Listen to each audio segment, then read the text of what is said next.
Hello বন্ধুরা, good afternoon. তো আমি মিশো থেকে একটা কুর্তি পারচেস করেছিলাম, তো আজকে আমাকে ডেলিভারি দিয়েছে।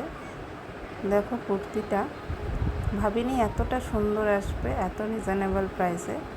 কুর্তি প্যান্ট সেট, পিওর কটনে ছিল কুর্তিটা, খুবই সুন্দর। আমি অবাক হয়ে গেছি, এত কম দামের মধ্যে এত একটা ভালো কুর্তি।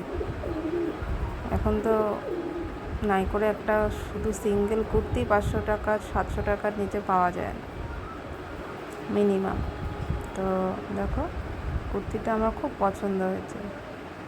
তোমরা যদি এরকম কুর্তি নিতে চাও তাহলে অবশ্যই আমাকে কমেন্ট করে বলো, আমি লিঙ্কটা তোমাদের কাছে শেয়ার করে দেব। আর কুর্তিটা দেখো, আমি এক সাইজ বড়ই নিয়েছিলাম, ভেবেছিলাম যদি একটু ছোট হয়, তো আমার পুরো ফিটিংসই হয়েছে। তো তোমাদের যে সাইজটা লাগে তোমরা তার থেকে এক সাইজ বড় নিলে পরেই তোমাদের ফিটিংস হবে। Thank you.